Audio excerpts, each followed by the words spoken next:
Welcome back to the Reading and Writing Podcast. My guest today is M.P. Woodward, author of the debut novel, The Handler. Best-selling writer Mark Graney wrote about The Handler, a brilliant thriller. This is one you don't want to miss. MP, welcome to the podcast. Hey, Jeff, it's great to be here. Thanks for having me. Absolutely. Well, if someone listening hasn't yet heard about your new novel, The Handler, how would you describe the novel? Well, it is set against a backdrop of the rising conflict between the United States and Iran. And that's, of course, in the news quite a bit. And in particular, this takes place at a time about 2 years ago now, when the United States had effectively assassinated Iran's leader of the Quds Force, General Soleimani. And that led to tensions. And among those tensions, there was a tragic and accidental shoot down that the Iranians admitted to, where they shot down one of their own, or they shot down a civilian airliner. It happened to be a Ukrainian airliner, but it was filled with kids going back to school, many of them in Canada. And the Iranians, thinking it was an American cruise missile attack, shot it down on January 8th, 2020. And it was just kind of a horrible thing. So that sets the novel in motion. And the premise is that one of the kids who was killed on board that airplane was the daughter of a nuclear scientist who'd been spying for the Americans, and now simply wants out.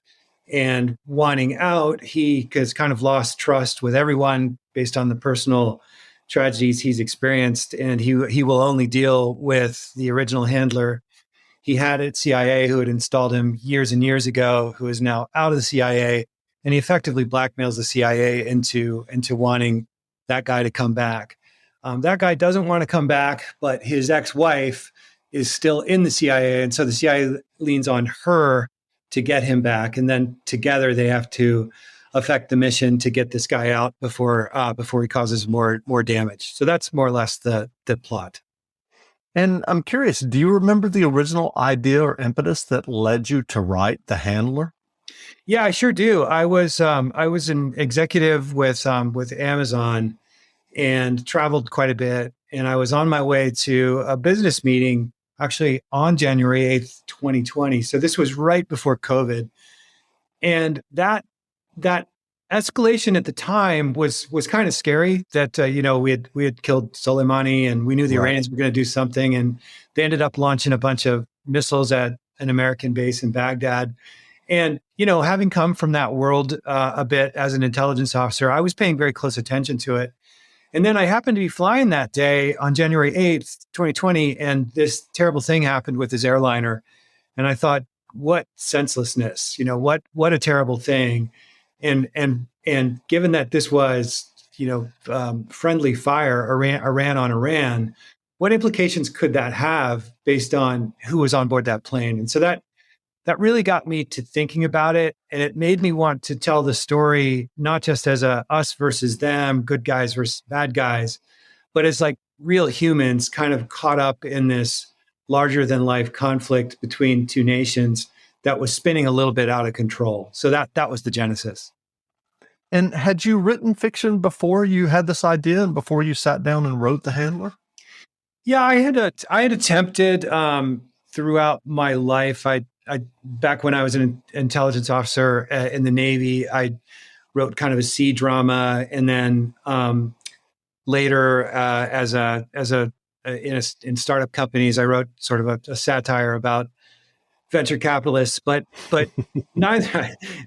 There was always kind of an outlet and a hobby for me, and I hadn't yet really analyzed storytelling that carefully.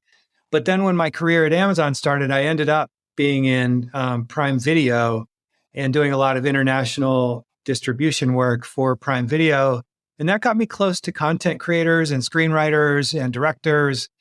And just seeing them talk about their shows and learning a little bit about their process. When I sat down to write this, I thought about them and treated it a lot more like an entertainment product. And so it was kind of, I would say it's the first time sort of idea met process in a correct way to where it built something that I was proud of, and ultimately went on to get published with Penguin Random House. And I'm curious, given, I guess, what I would characterize as the tension between Amazon and some publishers, did you tell people that you were an Amazon exec when you were looking Well, for an agent and a publisher? I did, and for your listeners that are curious about how you break in, you want to use every tool you have, and so Sure. in the query letters that I wrote to agents, I was very upfront that look, I'm an international business development executive with Amazon Prime Video, and I was kind of clear about the fact that I thought there was a business opportunity here for a streaming property one day in video. And what I found was like the age everyone would kind of accept it. I think they actually liked that story. It wasn't until I was actually talking to the man who became my editor at Penguin Random House, and he and his boss were very much all over me about, is there going to be a conflict of interest here or anything like that? And so I assured him that there wasn't. And the rest is history, I guess. Sure. Well, once you had this idea that was kind of sparked by this unfortunate incident of Iran firing on the civilian airliner, what was the writing process for you? Did you sit down and outline, or did you just kind of think about the idea and then just dive into the narrative? How did that work for you? Yeah, I landed. So that thing happened literally while I was in an airport, or at least I was reading about it. And Mhm. I got on a plane, and I think it's the first 3-hour flight I've ever been on where I did nothing but stare at the seat in front of me. And I just started thinking through like, well, what if such and such happened? And then I started to imagine a few characters that could do that. And I remember the plane landing and walking through and getting my cab and getting to a hotel. And then I jotted down these ideas because it felt very strong to me. And so I wrote an outline, and then I realized there were probably, some gaps in what I would need to know and understand. So I kept kind of refining the outline really while I was on this business trip. So over the course of about 4 or 5 days, and then downloaded 2 or 3 books that would school me up a little bit better on cultural issues and things like that. And once I read those books, it really blossomed, and the outline became a lot fuller. Then once I started writing, by the way, this was just as COVID was beginning to happen when I put Mhm. it into paper. So like March of 2020, I had more time on my hands, as the lockdown Sure. started to happen. So I no longer had a commute. Travel sort of dried up, but I started to try to write, basic chapters. And I would just say that the final thing on process, for me, it's kind of like layers. Like you have to write the whole thing through in a sort of basic, unpretty way, and then go over it again and again and again to add in more details. And that was the way I was able to make all the different characters connect and make the scenes that I wanted connect back and harken back and create sort of a map. You could save big when you bundle your home and auto with Progressive, but when we just come out and say it, it feels like it falls a bit flat. So we're going to use humor. But we don't want to insult your intelligence, so nothing too goofy. And we need to avoid any polarizing topics. Oh, and it has to be about how you can save big when you bundle your home and auto with Progressive. You know what? Maybe humor is a bad idea. Yeah, it's never going to work.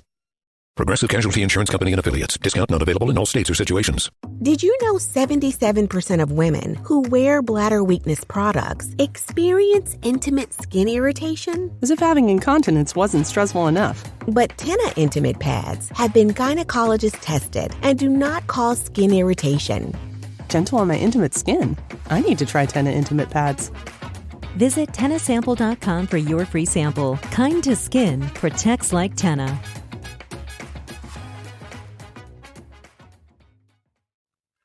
That's great. Well, are you working on another novel now? Well, yeah, yes and no. I just finished. So when I did the deal, the publication deal, a requirement was to start this as a series, which I agreed to do and was very happy about to do that. And so the second book I just sent to my editor, I think 2 days ago. So just finished it. And it will come out in May of 23. and I will start working on the third book. I'm taking a couple weeks off here, being summer, and taking a sailing trip and things like that. But I'll start working on that in earnest probably in late August. That's great. Well, given your experience with writing and getting The Handler published, what writing advice would you offer for those who are working on their own stories and novels? I think a couple things. One is persistence pays off. That's sort of a rule of life. Another, the word that I guess I had two writing thoughts in my head. Like when you learn to golf, they say two swing thoughts, right? And so for me, the two writing thoughts that I had were, one, keep it pacey. Like don't bog down in descriptions and too much world building, too much explanation. Try to have as much happen through dialogue and characters, as if you were watching it on screen. That was a big thing for me. And the second thing would probably be about you have to find a way to change your mental model every now and then. And what I found is that your brain falls into a groove and you're like, hey, these things have to happen this way. And then you get stuck and you can't think of a reason why, a way to sort of solve your own puzzle that you've created. Mm-hmm. But then you have to remember that you control all the levers. And just because you've made it such a way to get to that point in your plot, you can change things, and you can swap things around. And sometimes it sounds strange, but you're the creator of this world and you sort of forget that, and the world starts to feel rigid. And I think my advice would be, don't let it feel so rigid. Don't be afraid to change it and work it a new way. Sure. Well, I'm curious, given your work prior to Amazon, and I'm never clear how this works exactly, did you have to get this manuscript vetted in terms of security clearances and that type of thing? Well, I'm very familiar with that process. And when I did this book, I'm been flattered that a lot of people call it authentic, but I was very, very careful to use cited open source material. Mm-hmm. And really all I wanted to portray was not so much things that are secret. And I actually invented, some things that maybe feel real, but aren't. And the what I wanted to portray, and I think where I get favorable comments on realism, is because I wanted to portray the way the intelligence community works and the way people think. And there's nothing particularly secret about that. Mm-hmm. One of the things I was passionate about getting across was that in some, popular spy fiction and things like that, these intelligence agencies are sort of omniscient. They're so incredibly capable and stuff. And what I had found was that, no, it is a giant puzzle. And I think there are 17 intelligence agencies. They used to all sort of report up to the director of central intelligence, who had the job of coordinating that. But then it was seen as the CIA was just another competitive intelligence agency. So they created this position of the director of national intelligence, about 20 years ago. And what I wanted to portray was that the interaction between all these different pieces, between the Department of Defense and various, the NSA and the CIA and all these other things, something that we call all source intelligence, and to show how the people working it never have the complete picture. And they might have a different opinion from somebody from the other side. And I think a lot of us, a lot of citizens, Americans, want the intelligence agency to have a monolithic, finished viewpoint. And the reality is that they don't, at least at first. There are, and I would think of it as something that's not a bad thing, because it sparks, I think, intellectual debate and different points of view between agencies, which is a good thing. That ensures more rigor. But then ultimately you want that coordination. So I tried to show that thought process and the way those things work, but none of that is particularly classified. Right. Well, what books have you read recently that you enjoyed? When I started writing this book, I was deep into, I Googled what are the 100 best books, and I was determined to get through the list of classics. And so I had just finished War and Peace, of all things. and Anna Karenina. So I was on kind of a Tolstoy kick when I started writing the book. And then I was careful to not read popular spy fiction while I was doing it, because I didn't want to borrow anybody's style. And having attempted this before, that is what I often found myself doing. Right. And so then once I was done with the book and it was on its way, I thought, all right, I will let myself go and read some stuff. So I started to read a lot of David Ignatius, if you're familiar with him, and was super impressed. I interviewed him for the podcast. Oh, okay, great. I was super impressed and humbled, and thought I have a long way to go before David Ignatius. But he's probably one of my favorite contemporary spy thriller guys.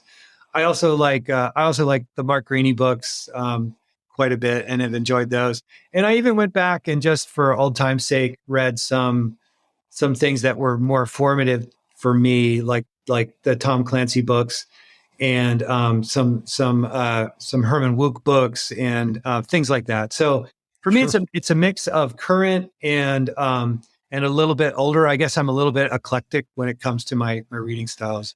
Sure. Well, where can people find you online if they'd like to learn more about you and your debut novel? Yeah, thanks. Probably the easiest place is MP, as in Michael Patrick, Woodward.com. And that has all the links to my social. At Twitter, it's at MPW author. Great. Well, again, we've been speaking with MP Woodward, author of the debut novel, The Handler. The novel is available now, so go buy a copy. And MP, thanks for doing this interview. Awesome, Jeff. It's been great to be on. Thank you. Great. Wonderful.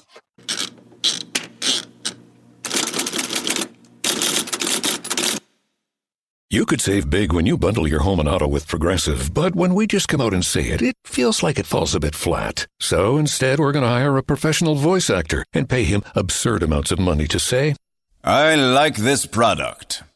Not sure why that was better. I mean, I'm a professional too, but we didn't pay him to say the business part, so back to me. Save big when you bundle your home and auto with Progressive. Sorry, I know hearing me say it was a bit of a letdown.